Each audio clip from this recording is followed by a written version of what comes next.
Well, good afternoon, everybody. I'd like to get us started. P.J. Crowley, our featured speaker, is en route from the Department of State. So if traffic is as traffic is, presumably he will get here in just the next few minutes. I'm Frank Sesno. I am the director of the School of Media and Public Affairs. I'm also a refugee in the growing ranks of refugees from CNN. So I have had a great deal of experience dealing with global media and global reporting. And so we welcome to the School of Media and Public Affairs and the George Washington University today our journalists from other ports of call who now call Washington home and who are reporting from the Capitol here. The discussion today is co-sponsored by the Center for Strategic and International Studies, Transatlantic Media Network, and by our own Institute for Public Diplomacy and Global Communication. And we share a commitment to the issues sort of embodied in our names in terms of networking and communication. And we're very pleased to have you here today, and we really look forward to a terrific panel discussion and, of course, a terrific conversation with PJ. What PJ will do when he comes here is he'll speak for a few minutes, and then we'll take questions from the audience. May I just ask by a show of hands, how many journalists do we have who are posted to Washington from other parts around the world? So a few here, sides, okay, thank you very much. We know we had several RSVPs, and I see some people outside, so we'll presumably be joined by some more. And students here at GW, how many have we got? Terrific. The conversation today is called Navigating the U.S. Media. I think two words are a very good place to start. Good luck. Navigating the U.S. media is becoming an increasingly difficult, challenging, and at times dangerous task. I have heard from more than one journalist based here in Washington who laments at going all across the Capitol and finding the great stories only to find that their editors or producers or those who are assigning them back in Paris or Rome or Tokyo are watching CNN International or Sky or some other place and finding the scandal du jour in Washington and reassigning them based on what they're watching as opposed to what is actually happening or being recommended from right from here at the news organization's bureau. I can also tell you, and I hope PJ will talk to you about this, for those who are trying to cover Washington as a city and as a functioning, living, breathing national capital and global capital, that what you hear from different podiums at different agencies and in different buildings is very, very much subject to that building's peculiar culture. In my years covering CNN covering for CNN, the White House press corps is unlike any other creature you'll find probably on the face of the earth, but certainly unlike any other creature here in Washington. And what comes out, the kind of reporting that comes out, depending on the news organization that's conveying that reporting, is a very distinct breed of sort of open brawl and ideological debate and gotcha reporting. For those, and I'm sure most of you who are journalists here have experienced, the atmosphere and the purpose, really, in the press room at the State Department is utterly different. It's heavily laden with guidance. It's very deliberate. It's actually quite civil most of the time. And it takes on an entirely different thread. The reporters who are there, and as they represent the story in their media, which you are navigating, is also substantially different, reflective of the twin cultures of the beat and the news organization. We also find that and I reflect on the challenges that must be present for anyone because, and we have found this through direct experience, that language is different. And I don't just mean the language that we speak, but the words that we use mean different things. When the term political reform is uttered from the podium of the State Department or the White House, it's going to mean something very different. PJ, come on down and join us, and I'm getting my wind up and pitch ready to introduce you. is very, very different than what is meant by political reform when it's spoken in the halls and in the meeting rooms in Beijing or in Caracas, heaven forbid.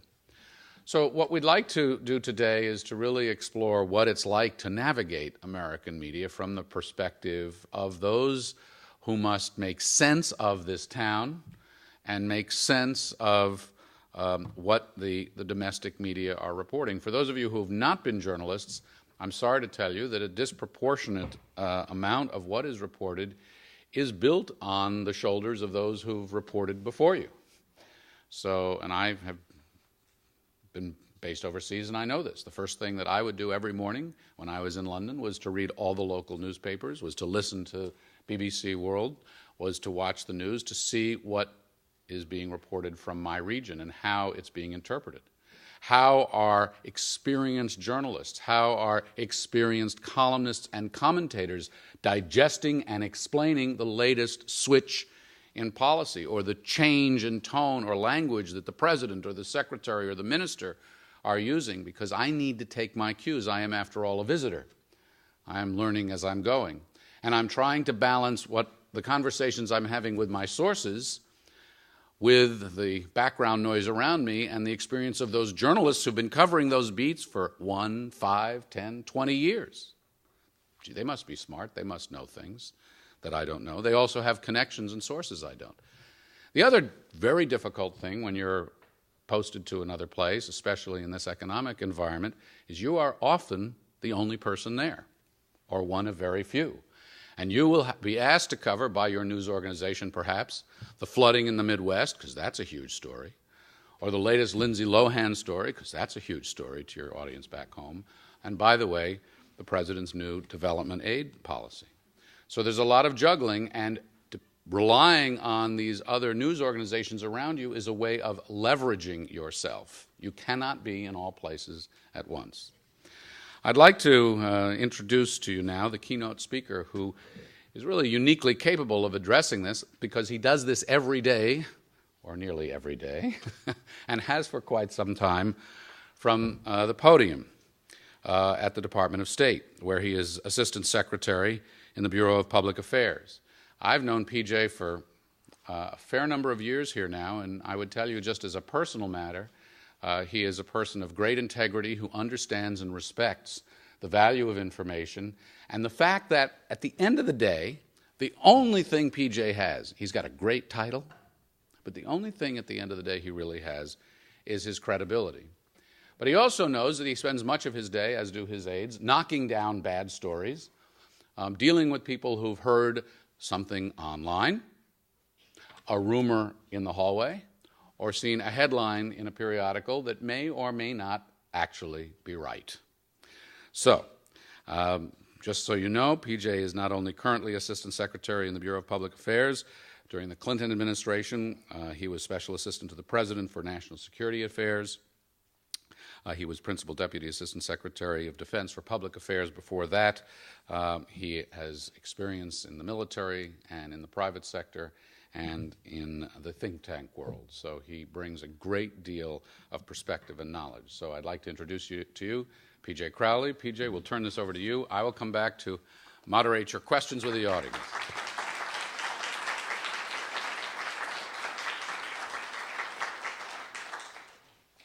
Thank you. I'll come back and do Q&A when you're ready. Okay.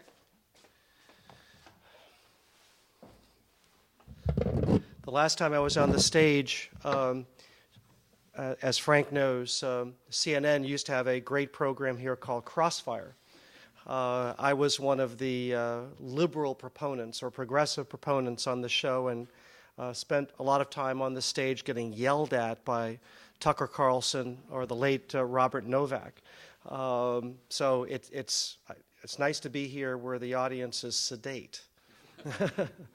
Now, I'm confused. I thought we were here to help, train or help, foreign journalists who are maybe new to this country adapt to covering the United States. Now, the first person I see is my friend Andrei Sitov, who's been here for for as long as I have. I should be sitting listening to you talk about how to cover the United States.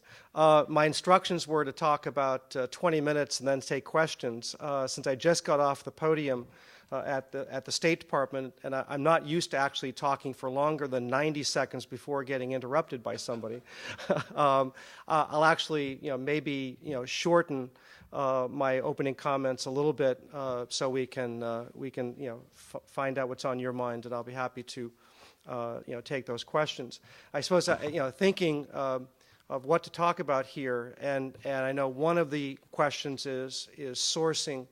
How what information sources do you draw upon to cover the United States, and perhaps part of that is relying on journalistic sources. It made me think about the evolving nature of the news business here in the United States, and of course on that score I should be sitting there and have someone like Frank Sesno, who knows more about the evolution of the news business in this country. But and in Frank's introduction, he was very kind enough to say that maybe I have my credibility intact, but you didn't say I got this job because of my good looks.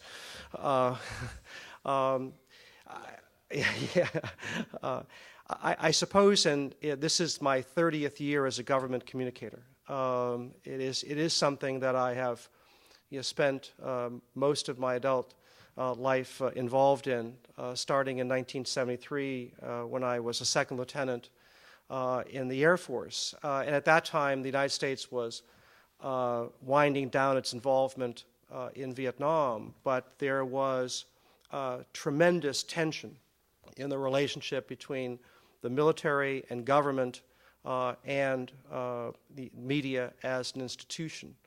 And for much of my career, I've spent a great deal of time strengthening or stitching back together again this relationship between government and the media, because it is a fundamental relationship that is vitally important to our democracy. Now that sounds very lofty, but it actually is true.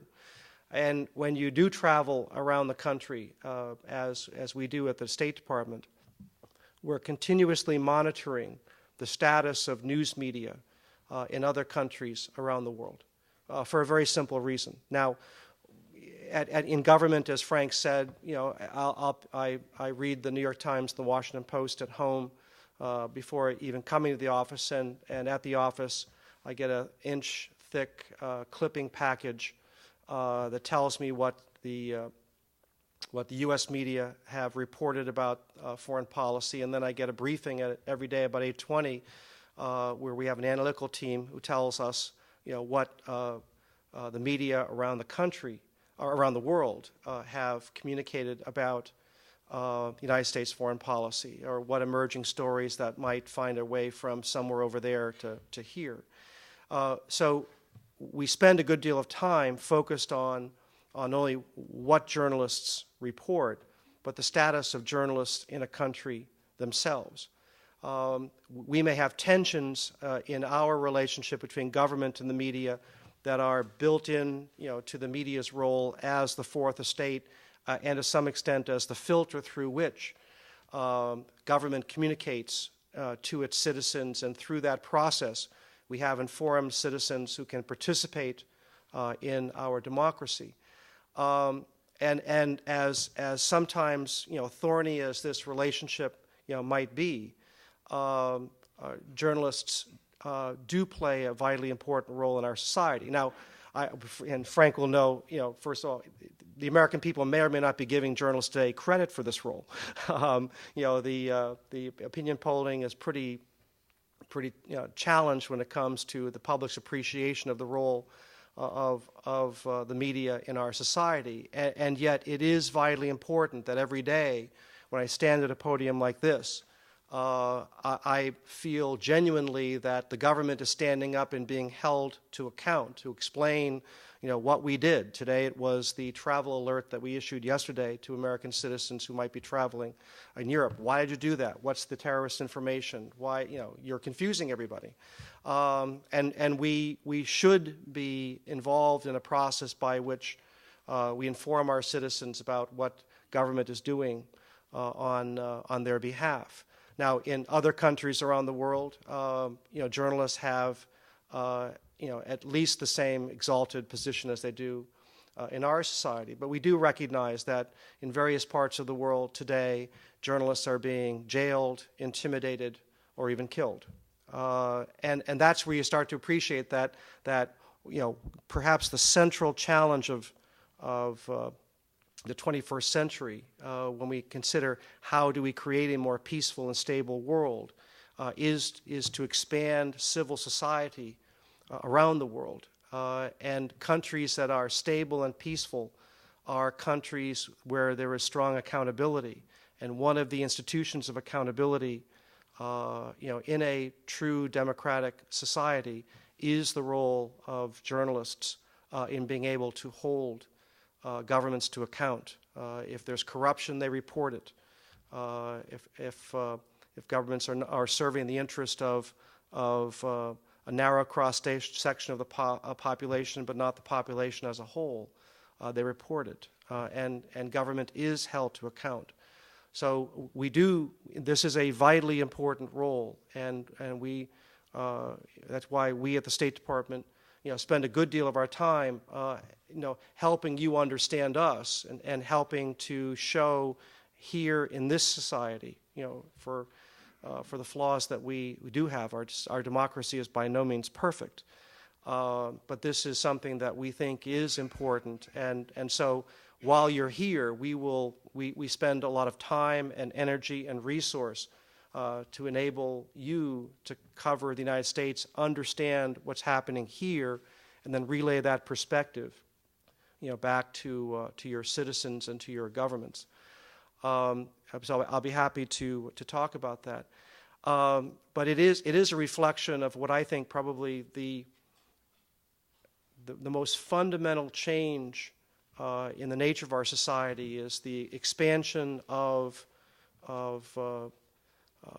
media, from a relatively narrow group, think about it, when in 1973, when I first became a government communicator, you had the 3 broadcast networks, plus PBS.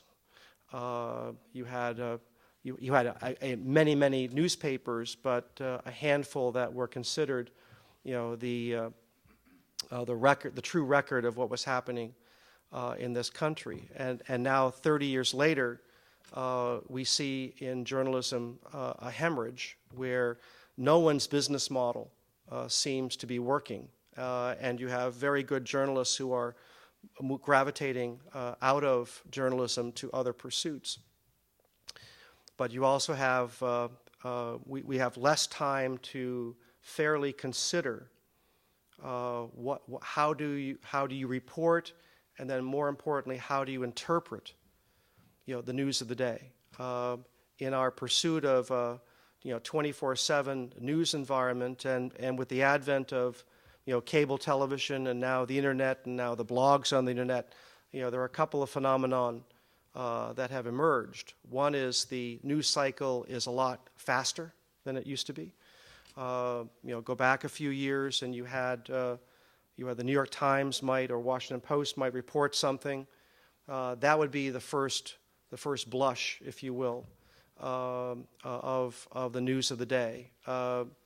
Television might take their cue from these exalted newspapers, and then news magazines, which would print once a week, would perhaps provide the perspective on were the initial facts correct, or if this happened, why did it happen, and what does it mean for our citizens. All that now is compressed. You have the news magazines who have moved from being weeklies to being dailies, if they still publish at all. You have newspapers chasing television, not the other way around. And then with the advent of the blogosphere, you have some convergence of reporting and opinion. So everyone's got opinion, but that opinion may or may not be based on a credible set of facts. I think probably our greatest challenge today as a society is what news outlet can Americans faithfully go to, where you have strong reporting standards and objective reporting to the extent that's possible. I mean, every news outlet has some bias. At the extreme end now, you've got the competition between MSNBC, which is decidedly left and unapologetic about it, and Fox News that is decidedly right and unapologetic about it. And then you've got journalists being interpreters of media trends, media interviewing media. But I would just simply say, don't hesitate to come back to government as a primary source of information. That's why we do a daily news briefing. And inside the dynamic inside my briefing room is it's very interesting to see the evolution of the journalists who now cover the State Department on a daily or regular basis. I have fewer American journalists in the room. A lot of news organizations have cut back their staffs or actually eliminated their bureaus entirely. So I've got the first 2 or 3 rows are your traditional domestic press, the wires and the television networks who do cover the State Department, although they cover it more now with producers, not necessarily an on-air talent. And then in the middle of my briefing room, I've got Indian journalists, Arab journalists, or Middle Eastern journalists, and in the back of my room, the most patient are the Asian journalists. And so my briefings go through 2 or 3 or 4 different iterations, as I start with questions from the U.S. press. Then I've got this interesting dynamic where the Indian journalists start asking about the Middle East, the Middle Eastern journalists start asking about Pakistan, and in the back, my Asian journalists just want to know, what are you doing about North Korea? Good question. But this is a manifestation of what has, what perhaps was a U.S. media market 30 years ago and is now a true global media market today. And the challenge for us is to make sure that whatever message that we are communicating at the State Department is echoed both at the White House and also at our far-flung posts around the world, or by a civilian communicator and military communicator in a place like Afghanistan. Because if we are communicating a contradictory or confusing message, and there's a disconnect between what's being said in Kabul and what's being said in Washington, that disconnect will emerge within minutes, if not hours, just because of the true global nature of the news business and government's role in the daily reporting of international news. So we spend a great deal of time not only making sure that we as a government, as a U.S. government, are presenting a coherent message, and which is not to say that we at the State Department will look at the world slightly differently than my colleagues at the Pentagon, and they'll look at it slightly, have a different vantage point than perhaps my colleagues in New York at the UN. But it should be, broadly speaking, a consistent message that helps the Andrei Sitovs and Tasses understand what the government thinks and what the government is doing. So this is something that we pay a great deal of attention to. Everyone at the State Department understands that when their humble spokesman stands at the podium at 1 o'clock every day, I am communicating both to my citizens here in the United States, but I'm also communicating the policy and perspective of the U.S. government, to governments overseas or to people overseas who are affected by what the United States is thinking and the United States is doing. But with that as kind of a backdrop, let me stop there, and we'll get into a conversation. I'll let you do that unless you want me to come in. I've never done this before, Frank. I don't think you need it. Now, normally I would turn to a curmudgeonly, crusty reporter named Matt Lee from Associated Press, who's the dean of our State Department press corps, who kind of sits right off to my left and go, okay, you get the first question. But whoever wants to ask the first question. I'll kick it off. Aha. I'll be the crusty curmudgeonly, and since we use it, want me to use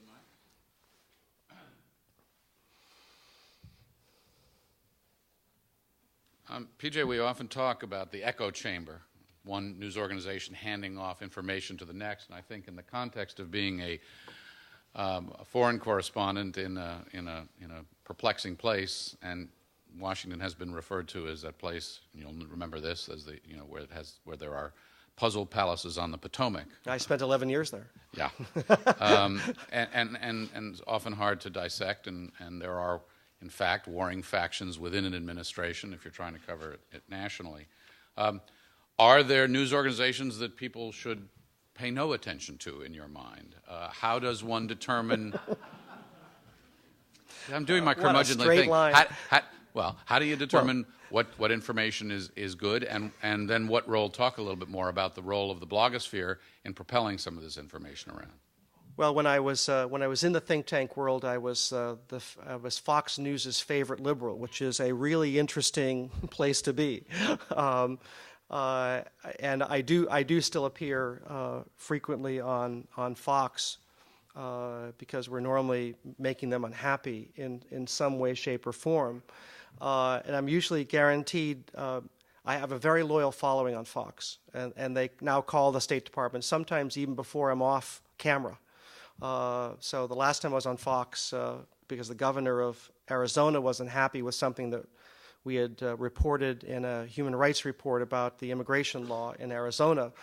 And between the walk from the lobby of the State Department, where some of the cameras are usually set up, back to my office, which is about a 3-minute walk, there were 7 calls, complaining about the administration's, criticism of the Arizona immigration law.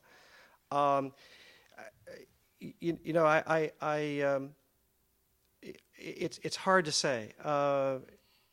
My children, who grew up in a household of news consumers, I asked both of them a while ago. I said, "So where do you go for your news?" And the answer for both of them was Comedy Channel.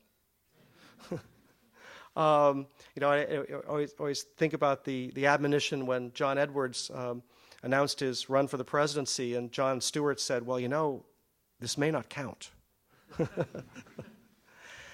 I think what is important is that people need to rely on multiple sources, and I think part of my concern about the trends in the news business is that people don't necessarily go to multiple sources. They think that there should just be one, and so they rely on one, and then they want to make sure that one network or that one paper fits within whatever ideological frame they might have. No one should rely on one source of information because no one source of information has monopoly on the truth. I do think that the danger for us is that you are seeing a trend towards some reporting of news, but some definite advocacy within that reporting of news. The dynamic between Keith Olbermann and Bill O'Reilly, and I know them both. It can be fun television, but but you have there 2 sources of news that are not fair and balanced, or not objective. They have a point of view. So it's not that you shouldn't pay attention to what's on Olbermann or O'Reilly, but it is that don't rely on any one outlet to be your only source of news. I think we're all busy people, but we have to stop and pay attention. Read a newspaper, one or more. Listen to the radio, watch television, do all of those things, and then you'll through that kind of digest of news, you get a strong sense of what is actually happening and how to interpret what's happening in this country.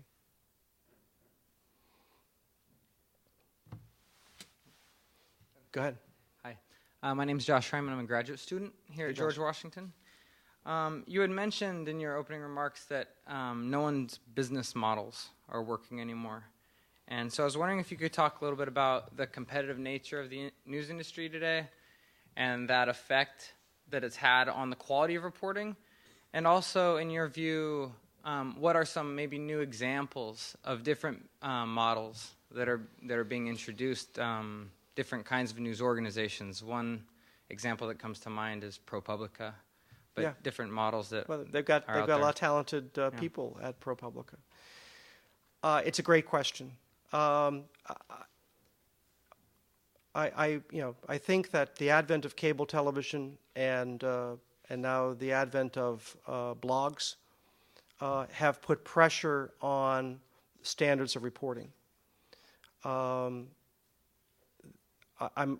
We at the State Department are still trying to struggle with how to treat bloggers.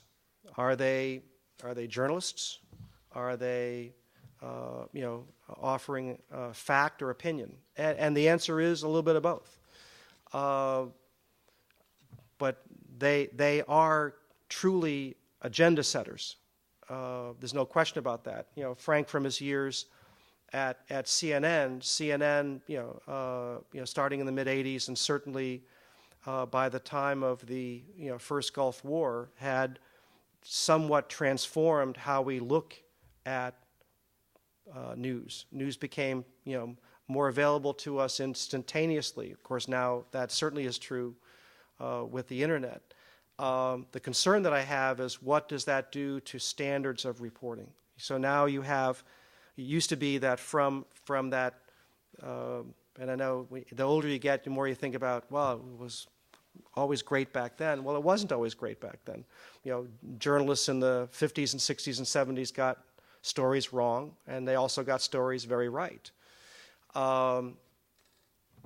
But now you obtain a slight wrinkle, and then all of a sudden you're on air, and the government just dotted its I or crossed its T, newsflash. And the real concern I have is who now provides that longer term perspective? Who steps back every few days and says, okay, this is what was reported, and in hindsight, this was right, this was wrong, this was overhyped, this actually was more important, but we missed it. Now, it used to be that news magazines did some of that. Now, actually, newspapers are doing a little more of that. But we need that perspective, and that's what's getting lost in this compression of the news cycle. And in the case of bloggers, and I have two that are in my briefing room nearly all the time, their standards of reporting are dramatically different. Now, but I can't ignore the blogger because he and she, these two cases, are table setters. If they report something which they might have heard from a source, and their temptation is, okay, put it out there, and then we'll call to react to what they've put out there, and they'll go, okay, well, we'll add what you've said to us to that blogging report. But it is, if you're constructing a blog, it's just kind of, it's cumulative. We heard this, then we heard this, then we heard this, then we heard this, and if you pay attention to the blog all the time, then you make up your own mind. Was this, which, and it sometimes frequently comes under the category of rumor intelligence more than fact. The New York Times has a different standard. I got a call from a reporter the other day, not from the New York Times, but from another reputable news organization. They said, I need a second source on this particular issue. And I told them, they had the fact right, but they were a day ahead of an announcement that we planned to make last week. And I just said, I'm not off the record, I'm not telling you you're wrong, but I can't be a confirming source, which then meant that they could not report the story. But there are clear standards of journalism. Before they report something, they want it to go through a rigorous process so that they are confident that what they report is as accurately conveyed as possible. Those are two very different approaches to news. Now, both of them can easily have a role in our society, but if you're only paying attention to the blogger and you don't read the New York Times, you're going to have a much different perspective on what's happening in our country. Andre. Hi, my name is Andrei Sitov. I'm with TASS, the Russian news agency, which is now called ITAR-TASS, actually. First, I'm flattered that PJ, whom I do know for quite a few years, actually remembers my name. Second, I once got PJ speak Russian, actually, on Russian television. I don't know if he remembers that. Second, I hold a government accountable, only it's not my government. I report from Washington, D.C. One thing I would argue with in PJ's presentation is he says, go to the source, go to the government spokesman. That's exactly what they want you to do. Don't do that.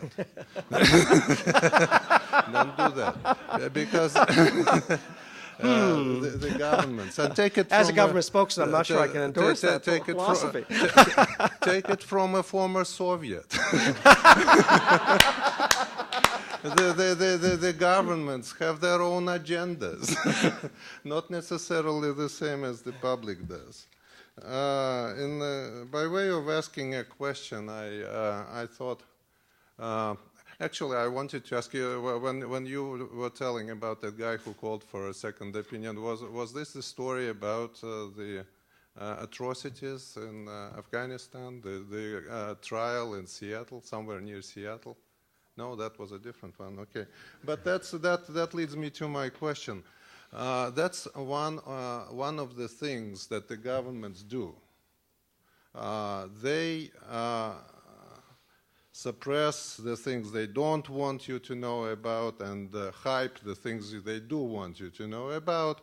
And a good example in my book would be like this Guatemala story that somehow gets announced on a Friday afternoon.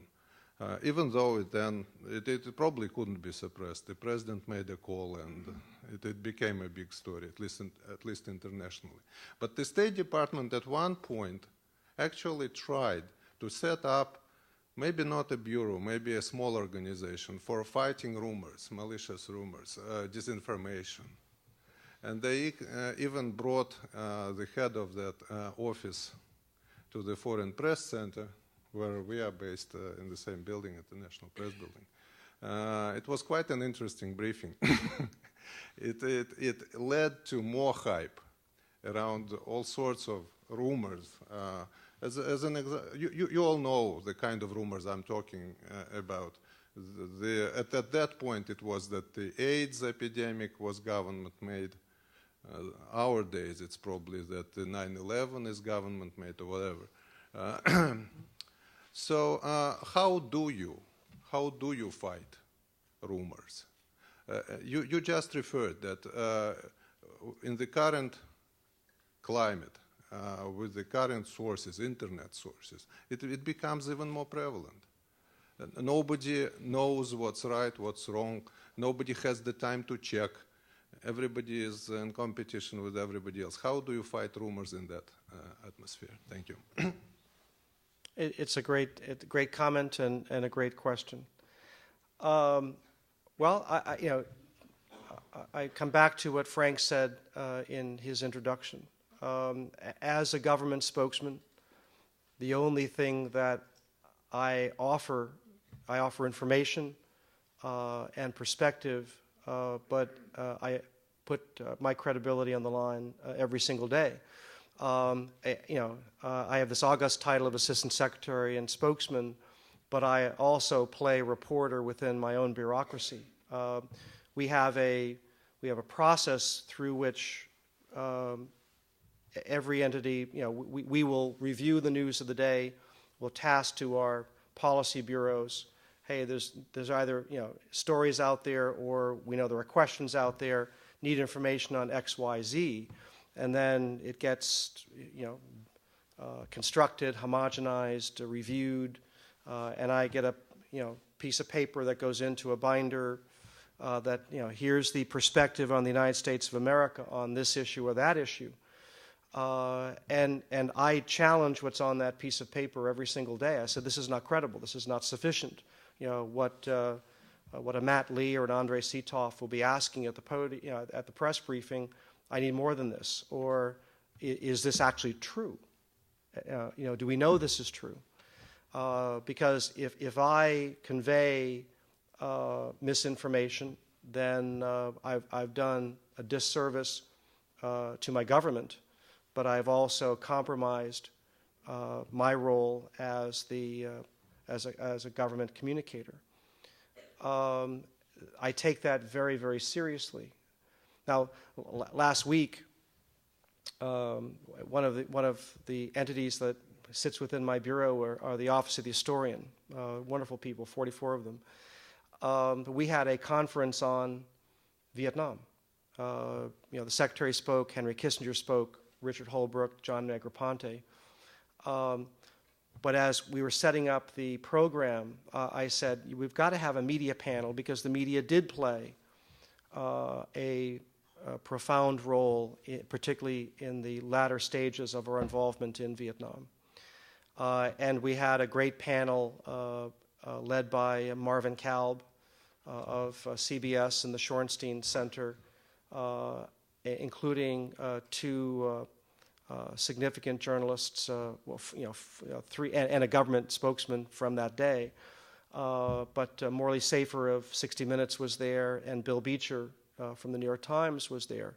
And three of them were telling all the horror stories about reporting on Vietnam, and then the next thing you know, they're subject to IRS audits, and two of them appeared on the Nixon blacklist, and so on and so forth. And I was aghast.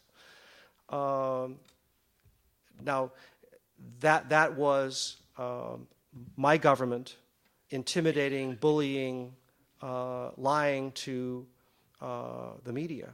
It's one of the sorriest episodes in our history where Vietnam and Watergate converged. But part of how that ended up evolving was because government spokesmen and then the administration itself eventually lost its credibility. So, Andre, my suggestion would be not to stop talking to the government, but your role is where you believe the government is lying to you and lying to your people, to expose them and simply say, this is what the government says, and based on our own reporting, this is what we see. And where the credibility gap emerges between what the government is doing and saying and what people recognize as the reality on the ground, that's how eventually you get more effective government. That's the only, and that is the, there were, but that's where that's where journalists played a vitally important role in the context of Watergate in exposing government corruption. and a conspiracy within government that led to a fundamental change in government. Now, conversely, when you think about the Vietnam, there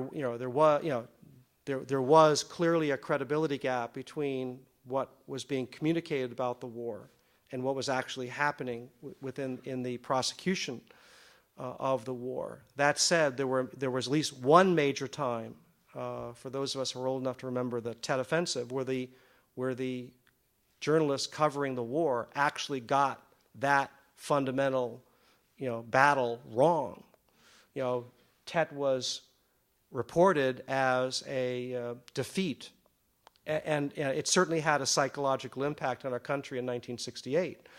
But Tet was a military defeat for the Viet Cong. They tried an offensive, and that offensive was defeated by a combination of U.S. and South Vietnamese forces. So in that particular case, whether it was a turning point in terms of public support for the war, you can argue. I think by '68, there was a clear breach between what the government was doing and what the American people were willing to support. But narrowly in that, the reporting on the Tet Offensive was actually, in hindsight, dead wrong. And that's always a risk in journalism. Is there sometimes can be a temptation to go with a inexorable trend. That certainly was the case. More closely, the media reporting leading up to the decision to invade Iraq in 2003. Not necessarily the finest journalism in our history.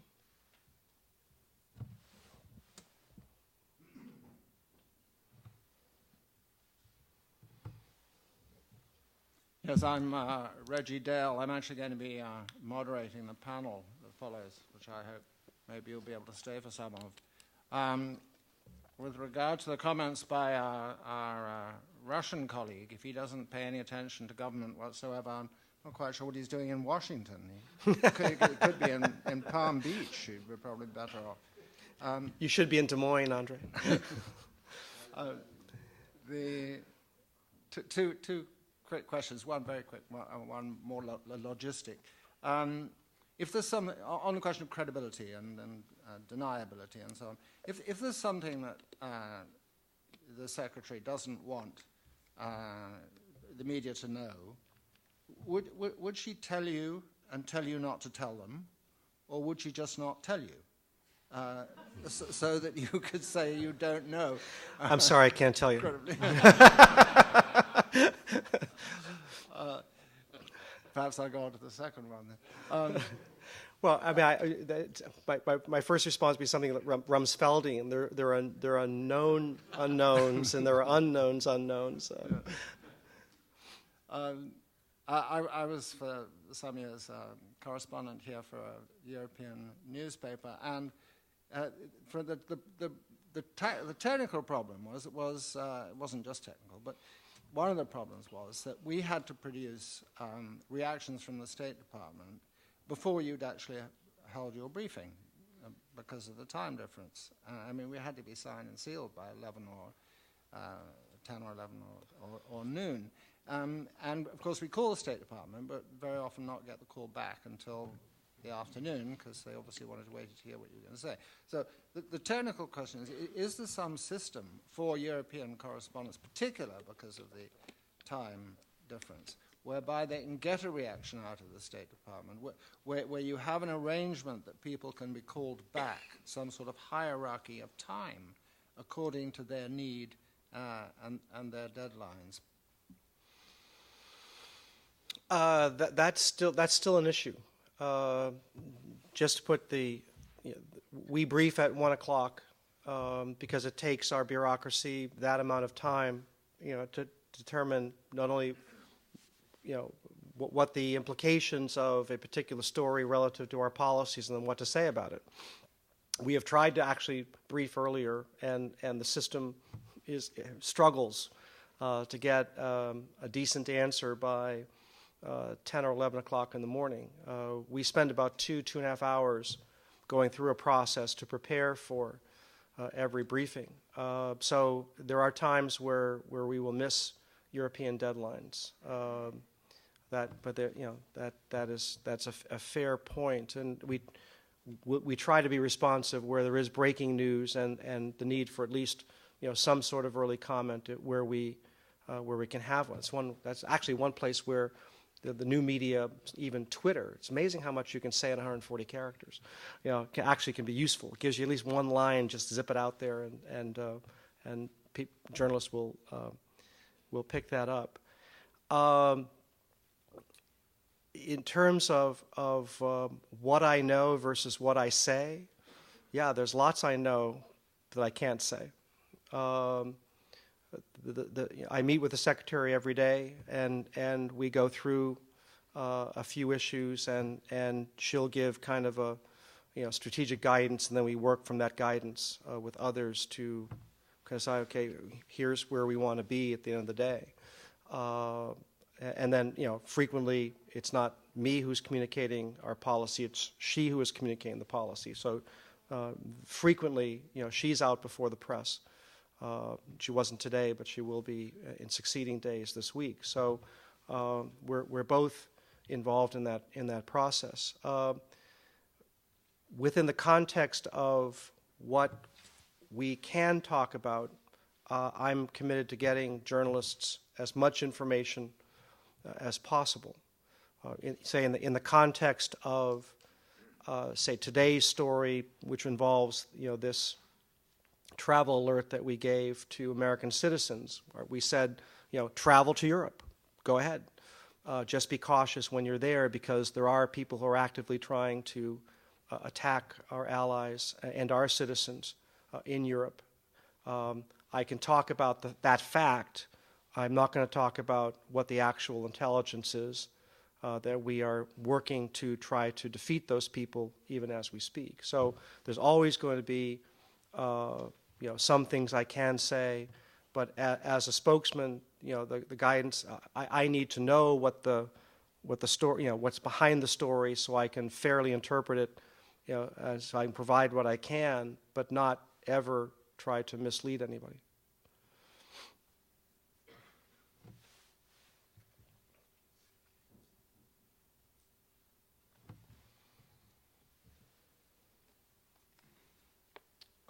I guess we could build on what the last question you answered was. As I see it, your job is to tell the public what the government wants them to know about American foreign policy. But there are times when the successful execution of that foreign policy depends on the public not knowing. Depends on the public? Not knowing. I guess a good example of that would be the delicate negotiations going on now between Israelis and Palestinians. So I suppose my question is, do you view the withholding of information as important a part of your job as the giving of information? And maybe you could just elaborate on that portion of your job a little more. Well, there's tension here.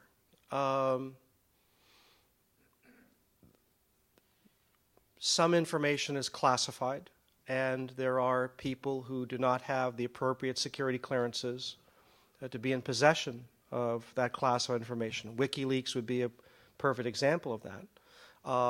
Now, I don't, there are times where classified information will end up on the front page of the New York Times. I'm not going to throw the journalist in jail, because the journalist is doing his or her job. It is their job to unearth information, and usually responsible news organizations, including the New York Times, if they are in possession of classified information, they'll call us and say, hey, we have this information. And after allowing us to have a few expletives, they'll go, now, if we print this, is there an impact? And they will frequently open up where we can negotiate. If you print this, we're not happy, but life will go on. But if you print this, then lives could be lost. Now that sounds dire, and it is only because of how we get information. It's usually not the information itself. It is that information can come from people. And when your sources are compromised, if there's a fact that only a handful of people in the world knew, and that fact ends up on the front page of the New York Times, and that fact came from somebody who was an aide to the president of another country, that person could end up, injured or killed. So that is not an idle consideration in terms of our ability to gain information that gives us a perspective on the world, and that's largely speaking the reason why we have the classification system that we do. Now, do we classify more information than we should? Yes, we do. That's the nature of bureaucracy. Now, there's different kinds of information. You talked about the Middle East peace process, and we are in a delicate period of time. There's a lot of ideas being exchanged among the United States, the Palestinians, the Israelis. Most everybody, probably if they sat down and read through various accounts in recent days, they have a pretty decent idea of the kinds of things being discussed.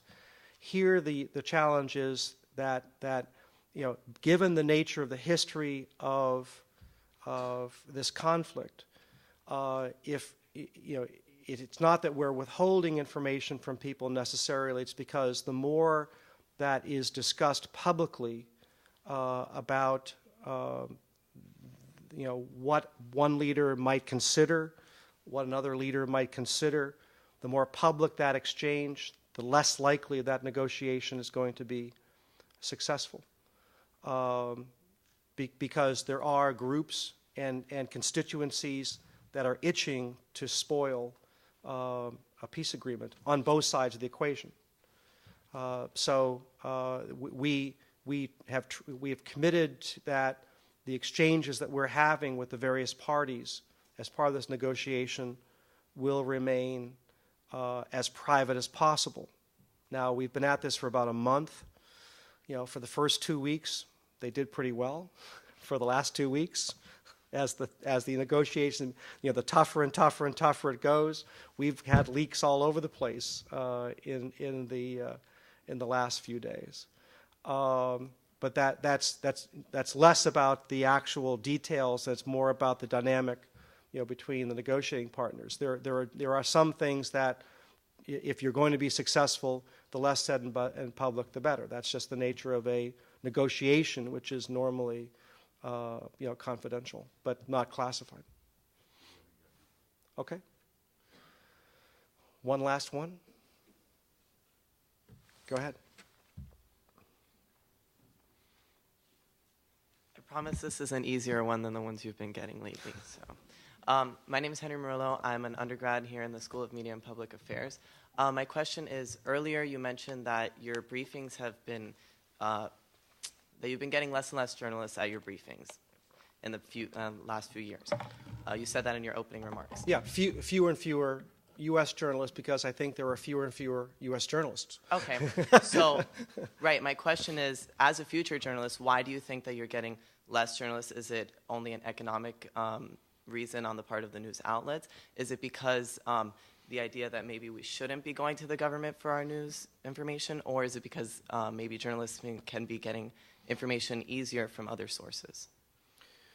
And, I'm sorry, Okay. and if they can be getting that information easier from other sources, why do you advocate that they should continue coming to the government for their information? Well,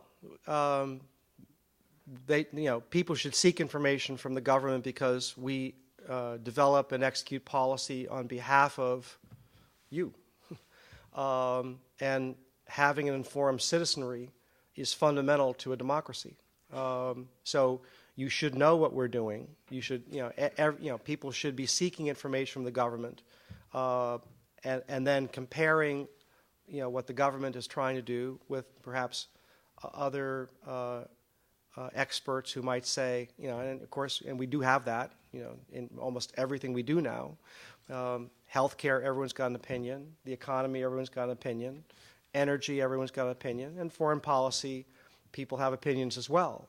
And we do benefit in the case of foreign policy because we have informed diaspora in this country who both can tell us, give us a perspective on what's happening in a particular location. And they also become an interest group who help us in terms of, I mean, we do operate within a political environment, and people are lobbying the government all the time to do X, Y, or Z, and some of those things are related to policies on immigration or the economy or the some other issue regarding a different country. So it's the nature of our system, and it's how a democracy works. So people, if people are not listening to the government, then they're losing out on a perspective that help us make informed decisions on behalf of the people. Because every 2 years or 4 years, you vote, and then in doing so, you influence the direction and policy of government. That's how a functioning democracy and civil society should work. So I hope that people do pay attention to what I say, or what Robert Gibbs says, or what Jeff Morrell says at the Pentagon, and then there should be a vigorous debate. And I do get, I ask my analysts, okay, tell me, based on what I said at today's podium, or at the briefing today, tomorrow I'll say, how did news organizations or even columnists or bloggers report on what I said? And I said something on Friday regarding the Middle East peace process, and today there was an op-ed in an Arab newspaper that said Crowley is obviously biased in favor of Israel. I am, but that's it's helpful for me to get that kind of feedback. One day not long ago, my wife calls and says the right wing is attacking you. Is there any reason why? What they are? And it turned out that I had actually said something and misspoken, and then it got misinterpreted. Then it got into the blogosphere, and all of a sudden now Rush Limbaugh is commenting on me, which is never a good idea. So I want to be to be successful. I have to be in this process by which we say something, we listen to see how it was received, and then that informs what posture we take at the podium on subsequent days. But it's all because policy has what we call a public diplomacy dimension to it. Countries will, the United States leadership in the world is vitally important, but countries will only follow the United States' lead if they believe in those policies. To believe in those policies, governments have to understand them, and their people have to support that partnership or that alliance. It's not surprising that one of the most vitally important relationships that we have on earth is currently the relationship between the United States and Pakistan. But it's a very complicated relationship, not the least of which is because the approval rating in the United States in Pakistan is below 20%. Why should a Pakistani politician support the current policy where the government is trying to build a stronger relationship with the United States if the Pakistani people, by and large, hate us? That's a good question. So it's not that we're trying to win a popularity contest, but if we're going to have the successful prosecution of policy, then we have to have public support for that policy, whether that public support is in our country or that public support is in another country with which we have an important relationship. And my ability, along with others, to communicate our policies to build that kind of public support is an essential dimension of the execution of the foreign policy of the United States. On that note, thank you very much.